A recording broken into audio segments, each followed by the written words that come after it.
They once carried guns in the creeks, demanding that the world recognize what had been stolen from their people. Now, in the oil-slicked waters of the Niger Delta, the same men who called themselves liberators have become gatekeepers, armed, contracted, and paid to protect the pipelines that drain their ancestors' land. X in the political arithmetic of the Tinubu administration, pipeline surveillance is not security, it is currency.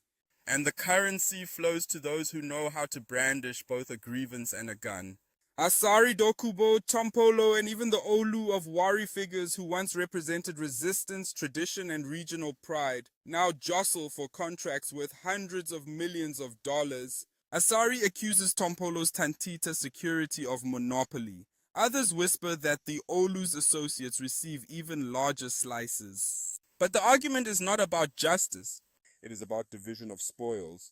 What is lost in the shouting is the landscape itself, the mangroves stripped, the fish dead, the children drinking water that burns. The oil flows, the contracts renew, and the men who once threatened to shut it all down now serve as its armed custodians, gatemen in their own house, as the saying goes, for distant masters whose names have changed but whose interests have not. The image is almost biblical. 70-year-old ex-fighters, their rebellion long ago folded into pension plans, and monarchs whose thrones rest on the same pipelines they now protect, scrambling for crumbs from the table their forebears built. It echoes the oldest wound of the region, the way colonial and post-colonial powers have always known how to turn local power against itself. During the transatlantic slave trade, African kings and merchants were co-opted into capturing and selling their own people to European ships waiting offshore. The kings grew rich, the captives disappeared. The system endured.